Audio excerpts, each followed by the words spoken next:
Hello students, today we will continue the chapter 8 quadrilaterals of class 9. Theorem 8.1 statement is a diagonal of a parallelogram divides it into two congruent triangles. कि parallelogram की जो diagonal है वो क्या करती है, parallelogram को two congruent triangles में बांटती है। ये हमें प्रूव करना है। तो हमने एक पैरेललोग्राम ले लिया ए बी सी डी। तो गिवन क्या है हमारे पास, गिवन है हमारे पास a parallelogram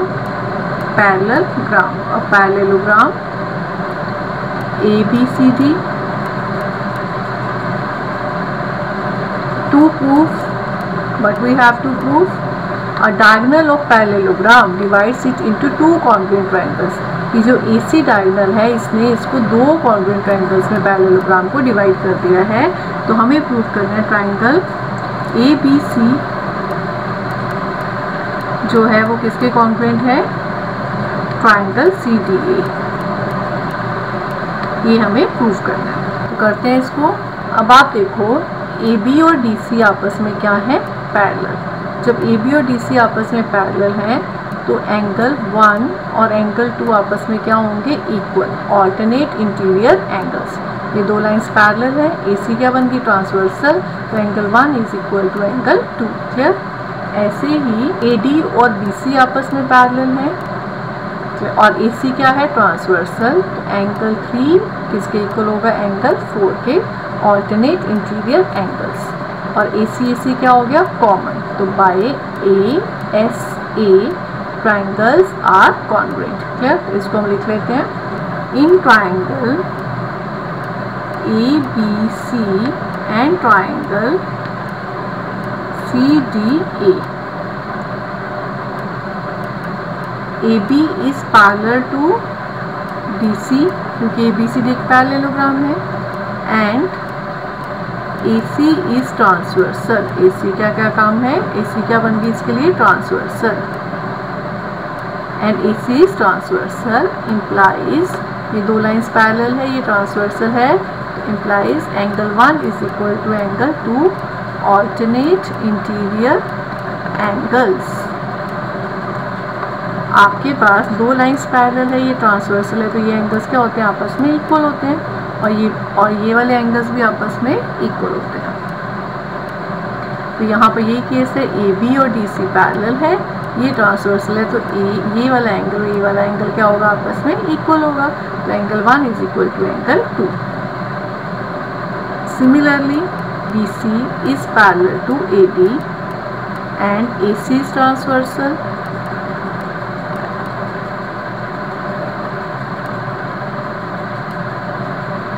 Implies angle 3 is equal to angle 4, alternate interior angles.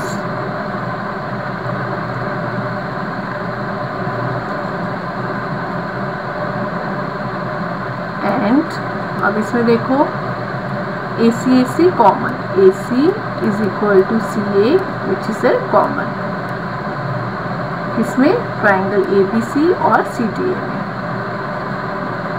Therefore triangle ABC is congruent to triangle CDA. Reason is ASA congruency, angle side angle congruency।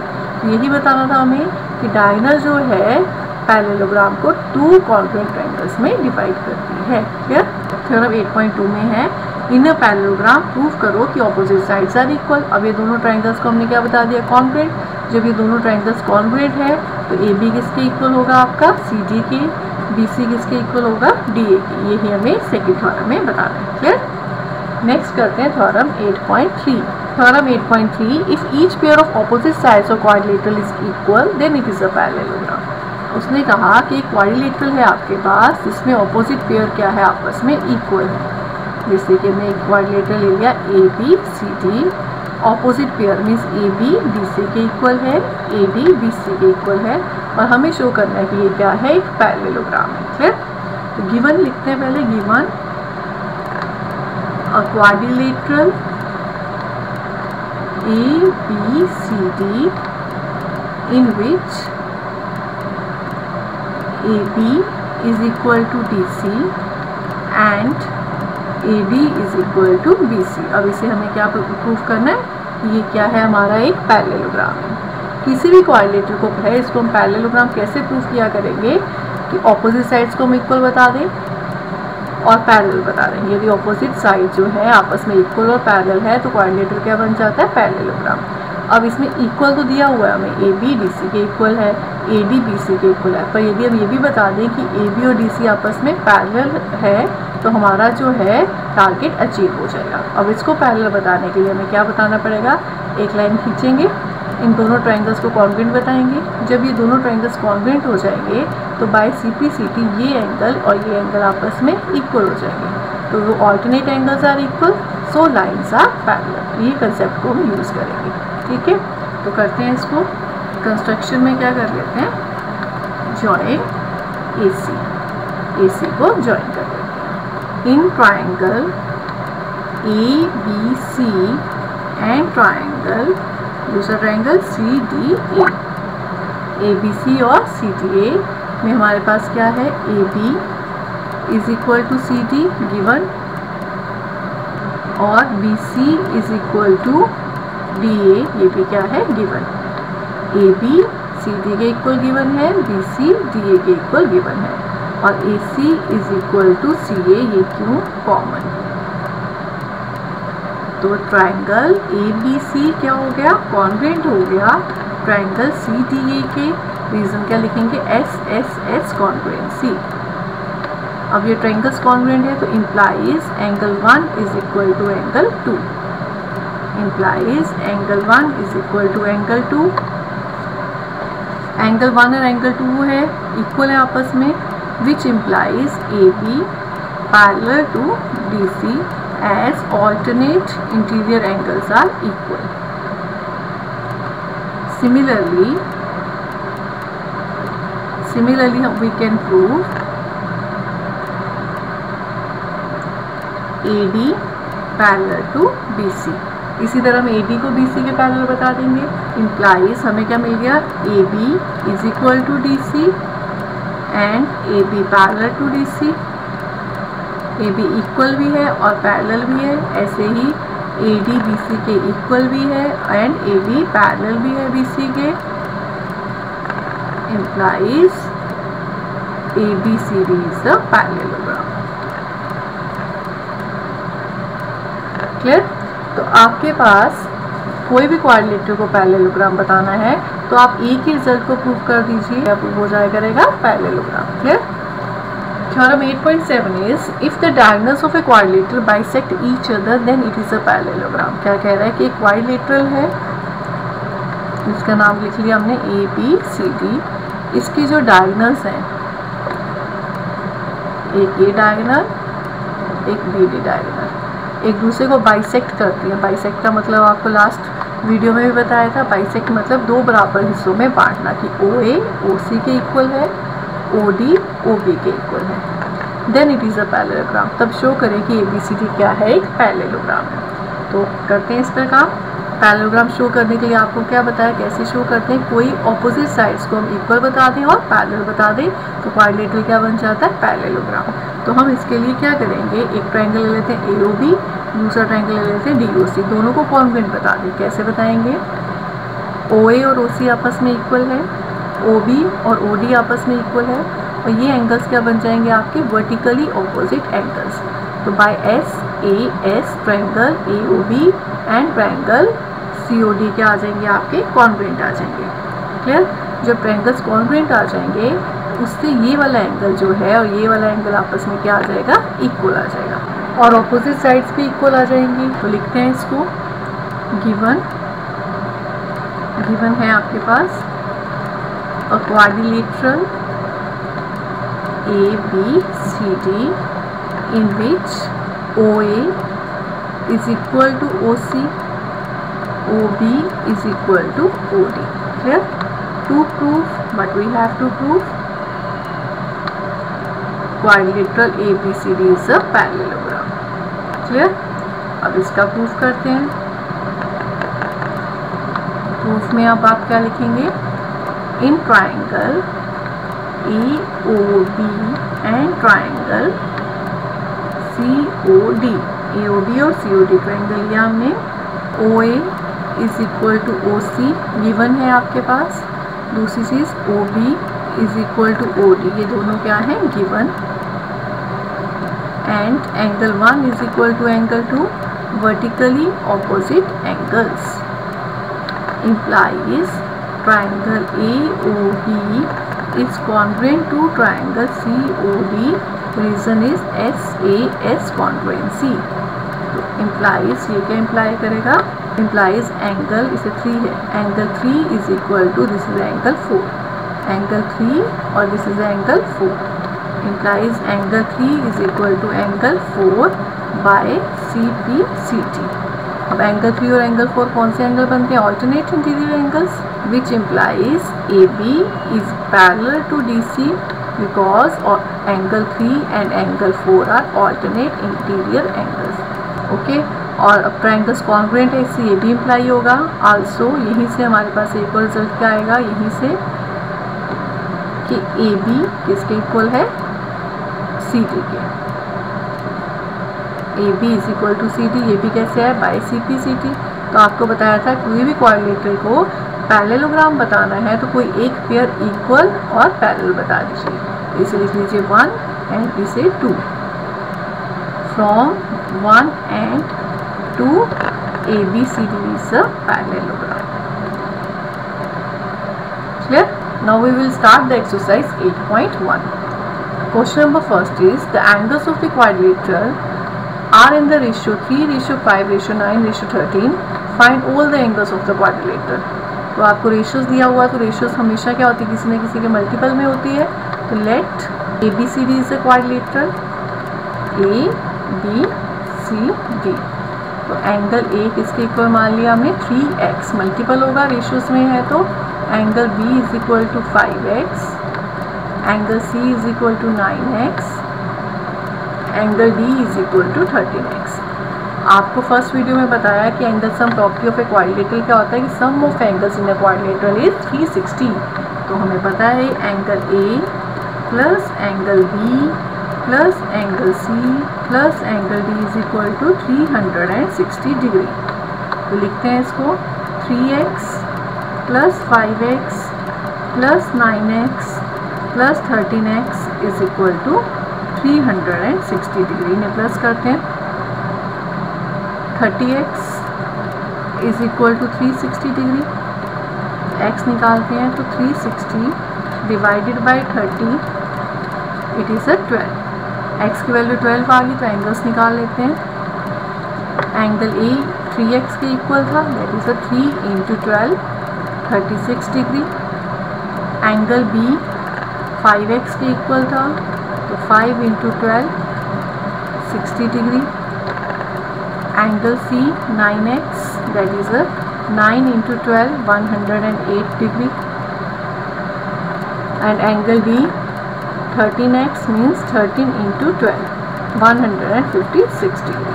So these are the angles of the quadrilateral. Clear? Now we will do the question number second. Question number second, if the diagonals of a parallelogram are equal, then show that it is a rectangle। यदि diagonals parallelogram की equal हो जाती हैं तो ये rectangle हो जाता है, ये हमें बताना है। रेक्टेंगल हो जाता है तो हम पैरेललोग्राम को रेक्टेंगल की फॉर्म में ही बना लेते हैं। ठीक है, इसका नाम लिख लेते हैं ABCD, इसी की शेप में बना लिया। अब हमें क्या गिवन है कि BD और AC आपस में इक्वल हैं, BD और AC आपस में इक्वल हैं और हमें बताना है कि ये एक रेक्टेंगल है। किसी भी पैरेललोग्राम को रेक्टेंगल बताने के लिए हमें कोई एक एंगल 90 डिग्री का बताना होगा। अब वो कैसे बताएंगे, हमें ये पूरा AC गिवन है, इक्वल है BD के। ये पूरा BD कौन सा ट्रायंगल में आ रहा है, ये वाला DAB ट्रायंगल, और दूसरा ट्रायंगल कौन सा लेंगे, CBA। यदि हम इन दोनों ट्रायंगल्स को कॉन्ग्रुएंट बता देते हैं, यदि कॉन्ग्रुएंट हो जाते हैं तो हमारे पास क्या हो जाएगा, एंगल A और एंगल B आपस में क्या आ जाएगा, इक्वल आ जाएगा। एंगल A और एंगल B आपस में इक्वल आ जाएगा बाय CPCT। जब ये दोनों एंगल्स इक्वल हो जाएंगे और हमें पता है ये क्या दो लाइंस हैं, AD और BC दो पैरेलल लाइंस हैं और ये ट्रांसवर्सल है, तब इन दोनों एंगल्स का सम कितना होता है 180 डिग्री। को इंटीरियर एंगल्स तो दोनों इक्वल हैं तो एक एंगल कितने का आ जाएगा, 90 डिग्री का। ये हमें काम करना है, करते हैं इसको। इन triangle DAB and triangle CBA। इसमें क्या गिवन है आपको बच्चे, DB और CA आपस में इक्वल है, तो लिख लेते हैं DB is equal to CA, it is given.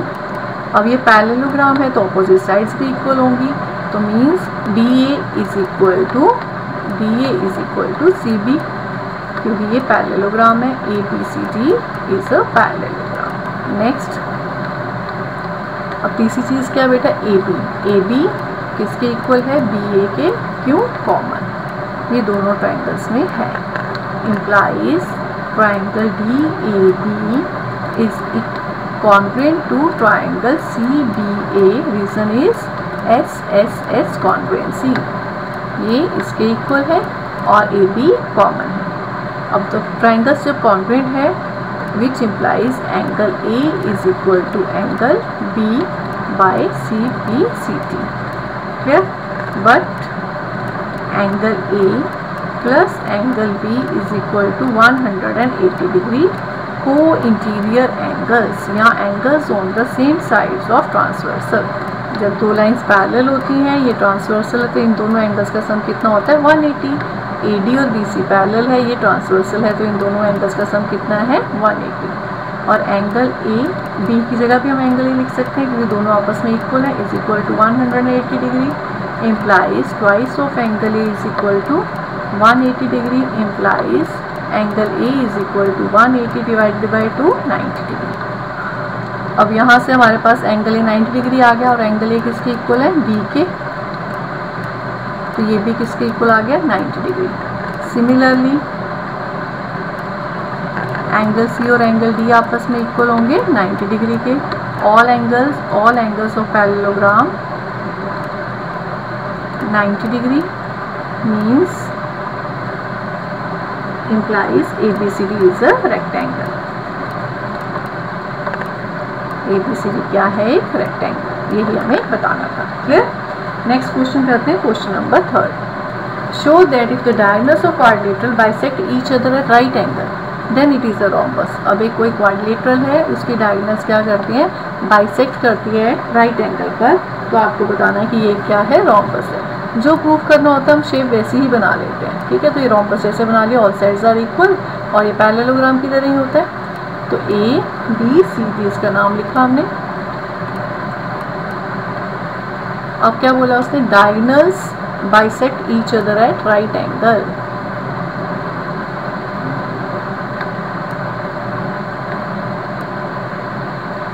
तो ये आपस में इक्वल है, बाइसेक्ट का मतलब, और यहाँ पे कितने डिग्री का एंगल है, 90 डिग्री, ये हमें गिवन है।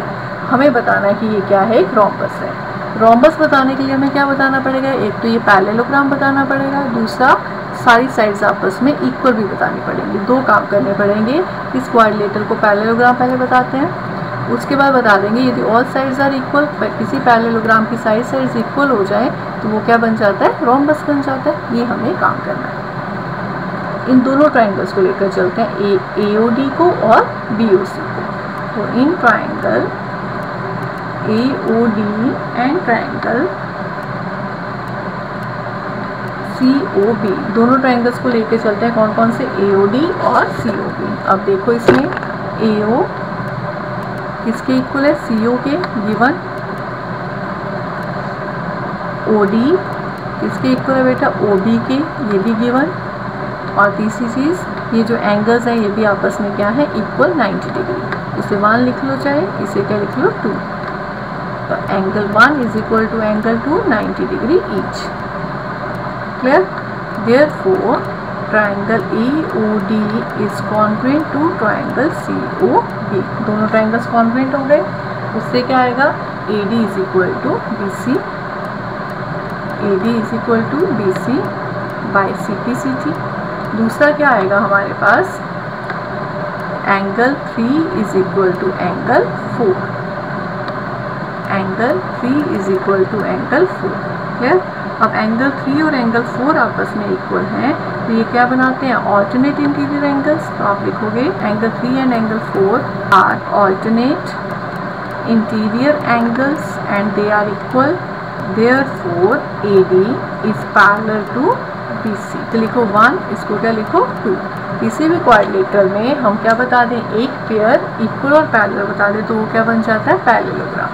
आगे लिखोगे फ्रॉम 1 and 2 हमारे पास क्या बन गया, ABCD इज अ पैरेललोग्राम। एक पैरेललोग्राम है। अब हमें क्या बताना अगला टारगेट कि इसकी ऑल साइड्स आर इक्वल। तो कोई दो एडजेसेंट साइड्स को इक्वल बता देंगे तो ऑल साइड्स भी इक्वल हो जाएंगी। तो एडजेसेंट साइड्स वाले कौन कौन से ट्रायंगल है हम उनको लेकर कॉन्ग्रुएंट बताएंगे। कौन कौन से ट्रायंगल, AOD और COD। AOD और COD दो एडजेसेंट ट्रायंगल्स लेते हैं, इन्हें हम यदि कॉन्ग्रुएंट बता देंगे तो AD DC के इक्वल हो जाएगा।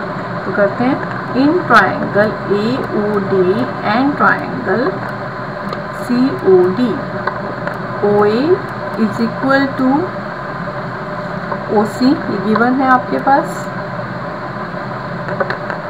OA और OC आपस में इक्वल हैं। OD क्या आ जाएगा आपका कॉमन, और तीसरा यही लिख रही हूँ, इसका नाम ले 1, इसका लिख लेते हैं 5। Angle 1 is equal to angle 5 is equal to 90 degree. Therefore triangle AOD is congruent to triangle COD। Reason क्या है, SAS कॉन्ग्रुएंसी। ये दोनों ट्रायंगल्स कॉन्ग्रुएंट हो गए which implies AD is equal to DC या CD, which implies AD is equal to CD। तो इसको लिखते हैं implies AD is equal to CD by CPCD। अब हमने क्या प्रूव कर दिया, AD और CD आपस में इक्वल है, बट पैरेललोग्राम है तो AD BC के इक्वल है और CD AB के इक्वल है, means all sides are equal. तो आप यहाँ लिख दोगे implies all sides of parallelogram are equal. जब पैरेललोग्राम की सारी साइड्स इक्वल होगी therefore ABCD is a rhombus. तो ABCD क्या आ गया हमारे पास, एक रोम्बस आ गया। यही हमें बताना था। Clear? I hope you understand these theorems and the questions. We'll continue the exercise in next video. Thanks for watching my video.